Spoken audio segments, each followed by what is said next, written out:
First section मधला चौथा topic आपण चालू करतोय, मेजरमेंट ऑफ मॅटर. आता ह्या ठिकाणी ह्याच्यामध्ये शब्द काय आलाय? मॅटर. काय आलेला आहे? मॅटर. मॅटर कशाला म्हणायचं? आता हे अगदी बेसिक कन्सेप्ट आहे. मॅटर म्हणजे काय की ज्याला वस्तुमान आहे आणि जे जागा व्यापतं, आहे की नाही? म्हणजे काय? Anything which has mass and occupies space. बघा बरं काय आहे? Anything which has mass and occupies space. या वाक्याचा काय अर्थ आहे? काही असेल काय की ज्याला ठराविक काय आहे? वस्तुमान आहे. मास म्हणजे काय? वस्तुमान. आणि जे जागा व्यापतं. टू ऑक्युपाय म्हणजे काय? व्यापणे, आहे की नाही? आता तुम्ही इथं बसलाय, आजूबाजूला जेवढं जे काही आहे ते सगळं काय आहे? That is matter. त्याला काय म्हणायचं? मॅटर म्हणायचं. म्हणजे anything which has mass and occupies space, that is known as matter. त्याला काय म्हणायचं आहे? मॅटर म्हणायचं आहे. ठीक आहे. मग काहीही तुमच्या हातामध्ये ज्या ज्या वस्तू आहेत, जे जे काही आहे, तुम्ही ज्याच्यावरती बसलेला आहात, ती चटई असेल, फॅन असेल, टेबल असेल, खुर्ची असेल, पेन असेल, पुस्तक असेल, सगळं सगळं सगळं म्हणजे काय? That is matter. त्याला काय म्हणायचं आहे? मॅटर म्हणायचं आहे. बरोबर. आता बघा, मॅटर जे आहे हे अतिशय सूक्ष्म कणांपासून बनलेलं असतं.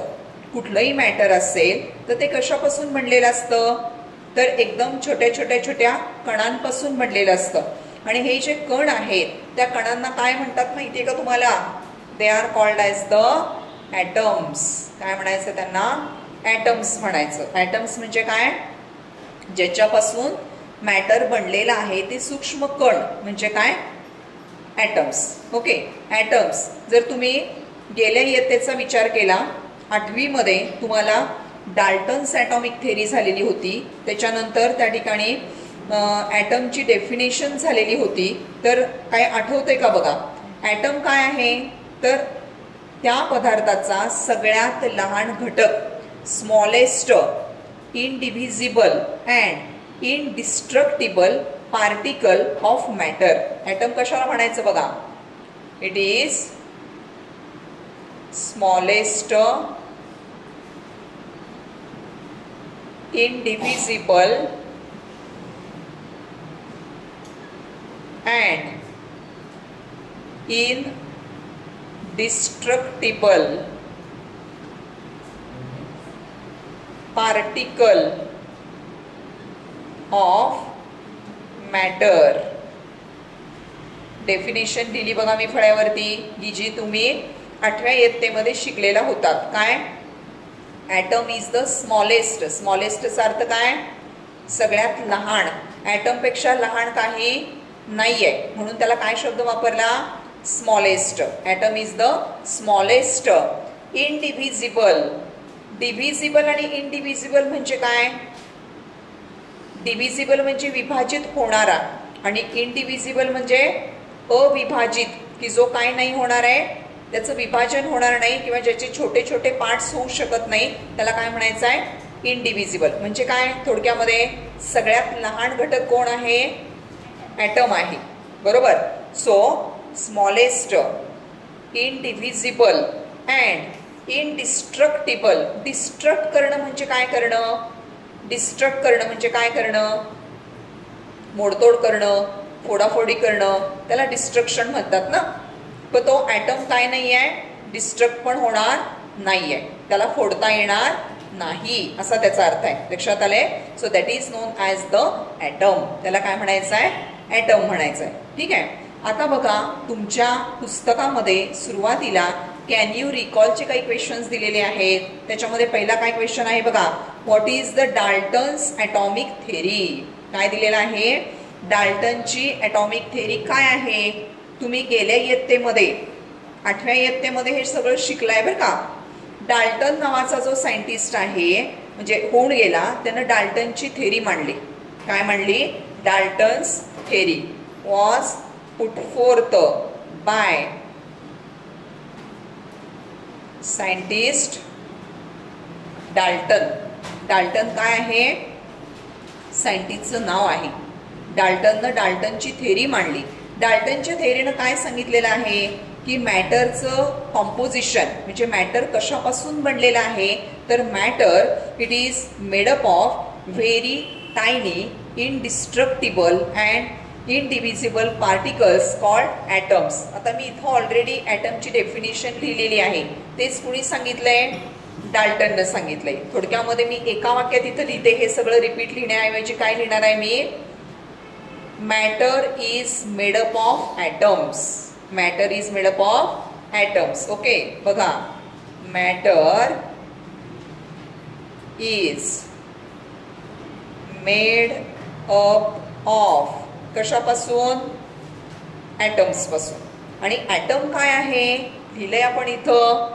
ॲटम काय आहे? It is the smallest indivisible and indestructible particle of matter. बरोबर?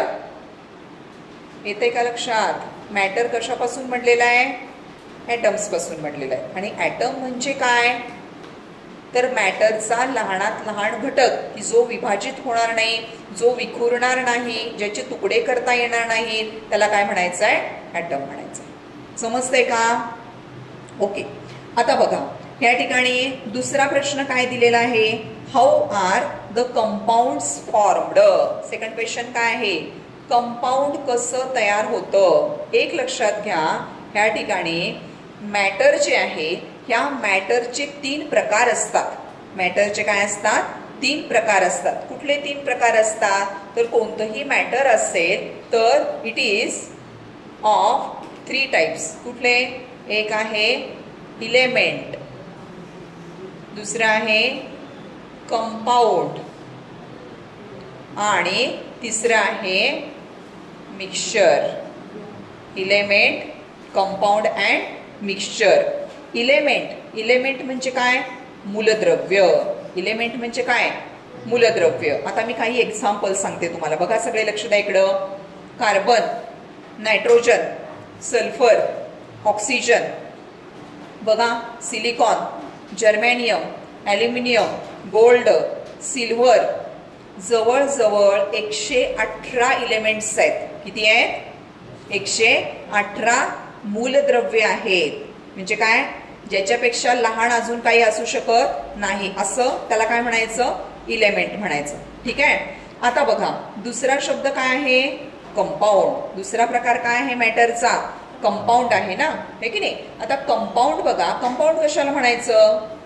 2 किंवा 2 पेक्षा जास्त इलेमेंट्स एकत्र आले आणि त्याच्यामध्ये रासायनिक अभिक्रिया झाली तर त्याच्यापासून जे तयार होणार आहे त्याला म्हणायचं आहे कंपाऊंड. काय सांगितलं बघा बरं. इथं मी एक्झाम्पल लिहिते, मग तुमच्या लक्षात येईल. बरोबर? काय सांगितलंय बघा. आता फॉर एक्झाम्पल ह्या ठिकाणी एक कंपाऊंडचं नाव लिहिलं मी. काय लिहिलं रे मी फळ्यावरती? H2O. बरोबर? H2O कशाचा आहे formula?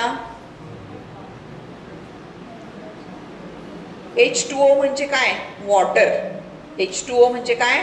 Water. Okay, so water काय आहे? It is a compound. Water काय आहे? कंपाऊंड आहे. बरोबर.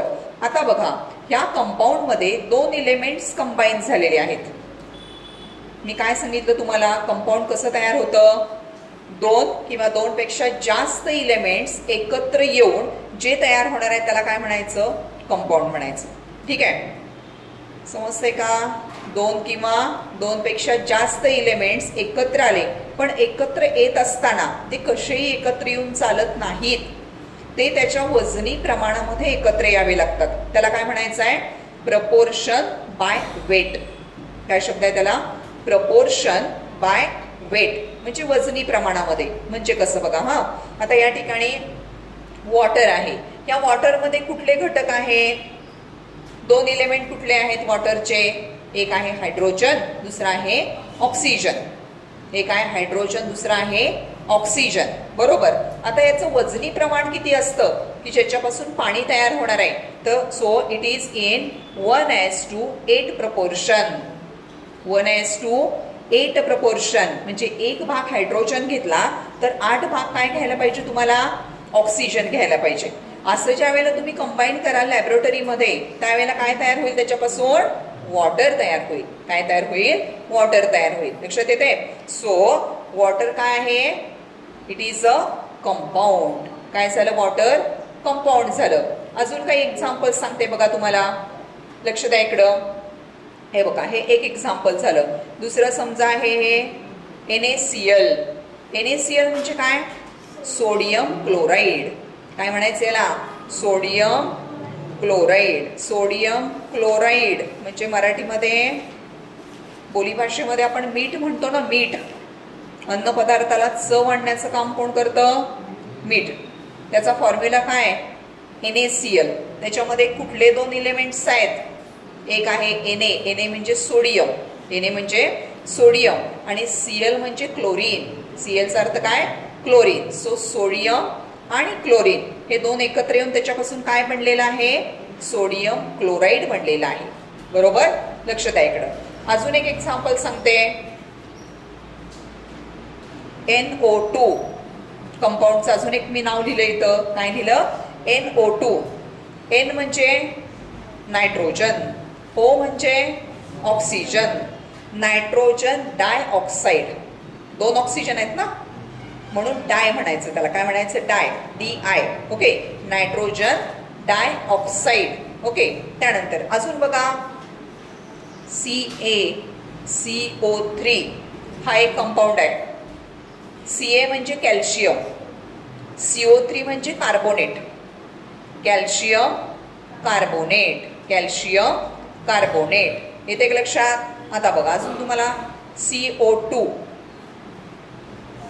कार्बन डायऑक्साईड शिकलाय ना तुम्ही, हे कार्बन डायऑक्साईड. बरोबर. म्हणजे मी इथं काय लिहिलेत, कशाचे एक्झाम्पल्स दिलेत, these are the examples of compound. काय म्हणायचं यांना, कंपाऊंड. अजून 1-2 एक्झाम्पल लिहूया. हे बघा, NH3 ammonia. NH3 for ammonia. Nitrogen आणि हायड्रोजन यांचं कॉम्बिनेशन आहे, दॅट इज अमोनिया. अजून बघा, H2SO4. मी काय सांगितलं तुम्हाला, 2 किंवा 2 पेक्षा जास्त इलेमेंट्स त्याच्या वजनी प्रमाणामध्ये एकत्र येऊन जे बनणार आहे त्याला काय म्हणायचं आहे, कंपाऊंड म्हणायचं आहे. मग आता हे जे आपण पहिल्यांदा एक्झाम्पल बघितले ह्याच्यामध्ये किती इलेमेंटचं कॉम्बिनेशन दिसते तुम्हाला. इथं किती इलेमेंट्स आहेत, 2 आहेत. इथं किती इलेमेंट्स आहेत, 2 आहेत. इथं किती आहेत, 2. इथं 2. इथं पण इथं किती आहेत, NH3 मध्ये, सॉरी NH3 मध्ये पण 2. एक आहे नायट्रोजन, एक आहे हायड्रोजन. आता इथं सांगा मला, हायड्रोजन, सल्फर आणि ऑक्सिजन 3 आहेत ना, हे की नाही. म्हणजे काय झालं, इथं 3 इलेमेंट्स कंबाईन होऊन त्याच्यापासून काय बनलं, कंपाऊंड बनलं. ह्याला काय म्हणायचं, this is called as sulphuric acid. काय काय आहे त्याचा उच्चार, कशाचा फॉर्म्युला आहे हा, दिस इज सल्फ्युरिक ऍसिड. ह्याला काय म्हणायचं, अमोनिया. NH3 म्हणजे काय, अमोनिया. ह्याला काय म्हणायचं, नायट्रोजन डायऑक्साईड. ह्याला काय म्हणायचं, कार्बन डायऑक्साईड. ह्याला काय म्हणायचं, sodium chloride. This is water. H2O म्हणजे वॉटर. बरोबर. म्हणजे मी काय सांगितलं तुम्हाला, कंपाऊंड तयार होत असताना त्याच्यामध्ये जे इलेमेंट्स आहेत हे कसे एकत्र यायला पाहिजेत, त्याच्या वजनी प्रमाणामध्ये एकत्र यायला पाहिजेत, तरच काय तयार होणार आहे, कंपाऊंड तयार होणार आहे. आता मी वजनी प्रमाणामध्ये म्हणजे काय सांगितलं बघा, की आता समजा आपल्याला वॉटर तयार करायचं आहे तर ते किती घ्यावं लागतं. वॉटर तयार करताना 1 भाग हायड्रोजन वापरावा लागतो आणि 8 भाग ऑक्सिजन वापरावा लागतो. तेव्हा कुठं जाऊन काय तयार होणार आहे, पाणी तयार होणार आहे. बरोबर. हे जर वजन बिघडलं वेगळं घेतलं वजन तर दुसरंच कंपाऊंड तयार होऊन बसणार आहे, पाणी तयार होऊ शकणार नाही. म्हणजे एक लक्षात घ्यायचं, कुठलंही कंपाऊंड तयार होताना जे इलेमेंट्स आहेत हे कसे एकत्र यावे लागतात, त्याच्या वजनी प्रमाणामध्ये एकत्र यावे लागतात. त्याला काय म्हणायचं आहे, प्रपोर्शन बाय वेट. काय शब्द वापरायचा, प्रपोर्शन बाय वेट. वजनी प्रमाणामध्येच एकत्र आले तरच काय तयार होईल, कंपाऊंड तयार होईल. समजतंय का, कंपाऊंड. आता थोडीशी जादाची तुम्हाला माहिती सांगते मी, एकच भाग राहिलाय त्यातला, म्हणजे काय, तुम्ही ऑलरेडी शिकलाय बरं का हे 8वीला, मिक्सचर. आठवतंय का बघा बरं. तिसरा प्रकार काय आहे, मिक्सचर. मिक्सचर म्हणजे काय रे, मिक्सचर म्हणजे काय, मिश्रण. मराठीमध्ये काय म्हणायचं मिक्सचरला, मिश्रण म्हणायचं ना, हे की नाही. आता बघा, हा समजा पाणी घेतलं, ठीक आहे. त्या पाण्यामध्ये 1 ग्लास पाणी घेतलं, त्या पाण्यामध्ये 2 चमचे साखर घातली. चहाचा चमचा असतो ना साखरेचा, 2 चमचे साखर घातली, चिमूटभर मीठ घातलं आणि 1 पाव लिंबाची फोड त्याचा रस पिळला आणि ते व्यवस्थित पद्धतीनं हलवलं. काय तयार झालं, सरबत. काय तयार झालं, सरबत. मग आता सरबत काय आहे, सरबत आहे मिक्सचर. सरबत काय आहे, मिक्सचर. बघा बरं ते कसं तयार झालं. आता मी सांगितलं तुम्हाला, उद्या येताना सगळ्यांनी बॉटलमध्ये सरबत तयार करून आणा आणि मला 1-1 चमचा सगळ्यातलं टेस्ट करायचं आहे, असं मी सांगितलं. तुम्ही घेऊन आलात आणि तुम्ही तुमच्यामध्ये टेस्ट केली, तर मला सांगायचं सगळ्यांच्या सरबताची चव एकसारखी असेल का, नाही, आहे की नाही. का बरं, कारण कोणाच्या घरामध्ये लिंबू जास्त वापरला जाईल, कोणाला जास्त गोड आवडत असेल तर साखर जास्त वापरली जाईल, कोणाला मीठ आवडत असेल तर मीठ जास्त घातलं जाईल. म्हणजे प्रत्येक तयार काय केलंय, म्हणायचं काय त्याला, सरबतच ना, पण त्याच्यामध्ये जे घटक वापरले त्यांचं प्रमाण कमी जास्त केलं तरी पण काय तयार झालं, सरबतच तयार झालं. म्हणजे मला काय सांगायचंय बघा, मिश्रणामध्ये जे घटक पदार्थ वापरतात त्याचं प्रमाण ठराविक असत नाही. भडंग तयार करायचंय, भेळ तयार करायची, भेळ. भेळ तयार करायला आता सांगितलं तुम्हाला प्रत्येकाला की उद्या येताना 1 डबाभर छोटे डबा भेळ तयार करून आणा, बरोबर. मग प्रत्येक जण आपापल्या पद्धतीनं करेल, पण भेळेमध्ये वापरण्यात येणारे जे घटक पदार्थ आहेत ते कसे असणार आहे, सगळ्यांचे एकसारखेच असणार ना. म्हणजे समजा तुम्ही भडंग घेतला, त्याच्यामध्ये थोडंसं काय घातलं, फरसाणा घातला, त्याच्यानंतर काय घातलं, थोडंसं जर तुम्हाला ओली भेळ आवडत असेल तर चिंचगुळाचं पाणी तयार करून घातलं, थोडासा 1-2 मसाला घातला, हे की नाही. आणि ते सगळं काय केलं, मिक्स केलं, काय तयार झाली, भेळ तयार झाली. पण जर एखाद्याला वाटत असेल की मला फरसाणा जास्त आवडतोय आणि चिरमुरे थोडे कमी वापरणार आहे मी, मग मी थोडे चिरमुरे कमी घेतले, फरसाणा जास्त घातला, बरोबर. तर त्याची टेस्ट काय होणार, चेंज होणार ना. पण तयार काय झालं, भेळ. येते का लक्षात. म्हणजे काय, ज्या वेळेला मिश्रण बनतं त्यावेळेला मिश्रणामधले घटक पदार्थ हे मोजून मापून घेण्याची गरज नसते. समजतंय का, येते का लक्षात. आता बघा, अजून एक एक्झाम्पल, एक इंटरेस्टिंग एक्झाम्पल सांगते तुम्हाला. दुधामध्ये पाणी घातलं, दुधामध्ये काय केलं, पाणी घातलं. हेच देखील काय आहे, तर हे देखील मिक्सचर तयार झालं, बरोबर. पण 4 डेअरीमधून तुम्ही दूध खरेदी केलं आणि त्याच्यामध्ये पाण्याची तपासणी केली, तर प्रत्येकाच्या ह्याच्यामध्ये पाण्याचं प्रमाण कसं असणार आहे, वेगळं असणार आहे. कोण जास्त पाणी घालेल, कोण कमी पाणी घालेल, पण पाणी घातलेलं आहे. पण काय तयार झालंय, ते मिश्रणच तयार झालंय. म्हणजे काय, तर मिश्रण ज्या वेळेला बनतं, सांगायचा उद्देश काय बघा, त्यावेळेला त्याच्यातले जे घटक पदार्थ असतात त्यांचं प्रमाण कसं आहे, बदलतं आहे. फक्त ते काय होतात, एकत्र येतात. तिथं कुठल्याही प्रकारे रिॲक्शन होणार नाही. म्हणजे ज्या वेळेला मिक्सचर बनतं विदाउट एनी केमिकल रिॲक्शन, बरोबर. पण बघा इकडं हा बेसिक पार्ट आहे सगळा. ज्या वेळेला कंपाऊंड बनतं, परत आपण इथे येऊया, एक्झाम्पल वरती येऊया. सोडियम क्लोराईड नावाचं कंपाऊंड तयार झाले, ठीक आहे, किंवा H2O वॉटर तयार झाले. मी काय सांगते थोडंसं लक्ष द्या. हे बघा, कंपाऊंड तयार होत असताना त्याच्यामध्ये जे भाग घेणारे इलेमेंट्स आहेत त्या इलेमेंटमध्ये काय होते, केमिकल रिॲक्शन होते. काय होते, केमिकल रिॲक्शन. केमिकल रिॲक्शनचा अर्थ काय? रासायनिक अभिक्रिया. रासायनिक अभिक्रिया म्हणजे काय? त्यांच्यामध्ये जी इलेक्ट्रॉन्स असतात त्या इलेक्ट्रॉनची देवघेव होत असते आणि त्याच्यामधून ते कंपाऊंड तयार होत असतं. ठीक आहे. हे देखील गेल्या वर्षी तुम्ही शिकलेला आहात, पण तुम्ही बेसिक गोष्टींकडं फारसं लक्ष दिलेलं दिसत नाही. त्यामुळे सगळ्यांना हे मी काही नवीनच सांगते असं वाटते. हा ऍक्च्युली बेस तुमचा 8वीला झालाय, पण आपण रिपीट करून पुढे जाणार आहोत. ठीक आहे. तर बघा या ठिकाणी मी काय सांगितलं, सगळ्यांचं लक्ष इकडं. NaCl. NaCl म्हणजे काय? Sodium chloride. आता बघा हा, ह्याचे जे मूळ गुणधर्म आहेत, ह्याच्यामध्ये ज्या वेळेला केमिकल रिॲक्शन होते आणि कंपाऊंड तयार होतं त्यावेळेला त्याचे मूळ गुणधर्म काय होतात?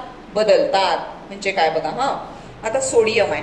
ठीक आहे. सोडियम हा धातू आहे, सगळ्यांना माहिती आहे. ठीक आहे. आता हा सोडियम जो आहे तो अतिशय ज्वलनशील असा धातू आहे. ज्वलनशील म्हणजे काय? तुम्ही जर इथं असं सोडियमचा तुकडा काढून ठेवला ना, तर तो पटकन हवेच्या संपर्कामध्ये आल्याबरोबर काय होतो? पेटतो, पेट घेतो. मग सोडियमला कसं ठेवायचं? तर लक्षात ठेवा, सोडियमला रॉकेलमध्ये बुडवून ठेवतात. सोडियमला काय करतात? रॉकेलमध्ये बुडवून ठेवतात. सोडियम विषारी आहे. सोडियम काय आहे? विषारी. विषारी म्हणजे काय? पॉयझनस आहे. बरोबर. सोडियम धातू आहे, सोडियम ज्वलनशील आहे, सोडियम विषारी आहे. हे सोडियमचे कॅरेक्टर्स सांगितले मी तुम्हाला. दुसरं क्लोरीन. क्लोरीन काय आहे? तर क्लोरीन गॅस आहे. क्लोरीन काय आहे? गॅस आहे. बरोबर. पण ज्या वेळेला सोडियम क्लोराईड तयार होतं त्यावेळेला ते कुठल्या फॉर्म मध्ये आहे? सॉलिड फॉर्म मध्ये आहे ना. मीठ. मीठ कसं सापडतं आपल्याला? सॉलिड फॉर्म मध्ये. मग तिथं सोडियमचा पॉयझनस गुणधर्म किंवा सोडियमचं पेट घेणं राहिलं का रे? मीठ पेट घेतं का? नाही घेत. क्लोरीन उडून जातो का गॅस आहे म्हणून? नाही जात. म्हणजे काय झालं, इथं जे दोन घटक आहेत, एक सोडियम आहे, दुसरा क्लोरीन आहे, यांची यामध्ये काय झाली? केमिकल रिॲक्शन झाली. आणि केमिकल रिॲक्शन झाल्यानंतर काय झालं? त्याचे गुणधर्म बदलले. म्हणजे तुमच्या काय लक्षात आलं बघा बरं. 2 वाक्यामध्ये मी तुम्हाला आता सांगितलेलं सांगणार आहे. कंपाऊंड तयार होत असताना मिश्रणामधले घटक पदार्थ, कंपाऊंड मध्ये जे घटक पदार्थ असतात त्याच्यामध्ये काय होते? केमिकल रिॲक्शन होते आणि त्यांचे स्वतःचे गुणधर्म काय होतात? बदलतात.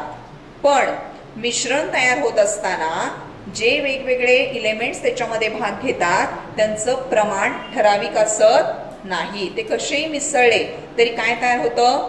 मिश्रण तयार होतं. पण त्यांच्या ओरिजिनल प्रॉपर्टीमध्ये काय होत नाही?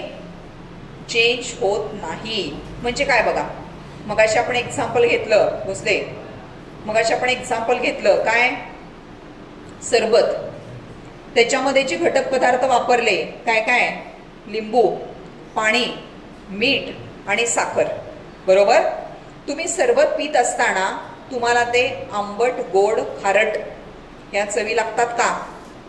म्हणजे त्याचे गुणधर्म बदलले का? नाही बदलले. लिंबूचा आंबटपणा तसाच राहिला, साखरेची गोडी जाणवते, मिठाचा खारटपणा जाणवतो. म्हणजे मिश्रण ज्या वेळेला तयार होतं त्यावेळेला त्याच्यातले जे घटक पदार्थ असतात त्यांच्या प्रॉपर्टीज मध्ये कुठल्याही प्रकारचा बदल होत नाही. त्यांच्या प्रॉपर्टीज काय होतात? तशाच राहतात. लक्षात येते? So that is known as, काय म्हणायचं त्याला? Mixture. That is called as the mixture. Okay. आता बघा, what are the molecular formulae of common salt, slaked lime, water, lime आणि लाईमस्टोन? हे तुम्हाला फॉर्म्युले विचारले जाऊ शकतात. लक्ष द्या इकडं. आता आपण हे फॉर्म्युले फळ्यावरती लिहिणार आहोत. ठीक आहे. हे बघा, आता पुढं त्या ठिकाणी काय प्रश्न विचारलेला आहे? What are the molecular formulae of common salt, slaked lime, water, lime आणि लाईमस्टोन. ह्याचे फॉर्म्युले लिहा. मॉलिक्युलर फॉर्म्युले असा प्रश्न आहे. ठीक आहे. बघा सगळे इकडं. सॉल्टचा फॉर्म्युला, मॉलिक्युलर फॉर्म्युला काय? NaCl. काय आहे formula? NaCl. Second, slaked lime, Ca ब्रॅकेटमध्ये, OH ब्रॅकेट कंप्लीट, त्याच्या बाहेर 2. कसं वाचायचं याला? CaOH ट्वाइस म्हणायचं. काय म्हणायचं? CaOH twice. त्यानंतर वॉटर, वॉटरचा काय फॉर्म्युला आहे? H2O. त्यानंतर आहे लाईम, लाईमचा काय फॉर्म्युला आहे? CaO. पाठ करायचं हे. आणि लाईमस्टोन CaCO3, कॅल्शियम कार्बोनेट. त्यालाच दुसरं नाव आहे कॅल्शियम हायड्रॉक्साईड. त्याला म्हणायचं सोडियम क्लोराईड. त्याला म्हणायचं वॉटर, कॅल्शियम ऑक्साईड. माहितीसाठी आपण ह्याची इथं नावं लिहूया बघा. हे बघा, नेम्स, कॉमन नेम्स, ओके, किंवा सायंटिफिक नेम्स. काय? Sodium chloride. काय म्हणायचं याला? Sodium chloride. ह्याला काय म्हणायचं? Calcium hydroxide. काय म्हणायचं? Calcium hydroxide. This is water, this is calcium oxide आणि कॅल्शियम कार्बोनेट. ह्याला असं वाचलं म्हणजे ह्याची नावं अशी आहेत ऍक्च्युली. ओके, तर ह्याची ही दुसरी नावं: salt NaCl, slaked lime CaOH twice, water H2O, lime CaO, limestone CaCO3. आणि केमिस्ट्रीमध्ये काय नाव आहे त्याला, किंवा आपण बोलीभाषेमध्ये कसं वाचणार आहे याला? Sodium chloride, calcium hydroxide, water, calcium oxide आणि कॅल्शियम कार्बोनेट. लक्षात आलंय? समजलंय का? हे जे पहिले सुरुवातीचे इंट्रोडक्टरी क्वेश्चन्स आहेत तेवढंच फक्त आज आपलं झालेलं आहे. बेसिक लेक्चर घेतलेले आहेत फक्त आपण. पुढच्या तासापासून लेक्चरला सुरुवात होईल. ठीक आहे? ओके.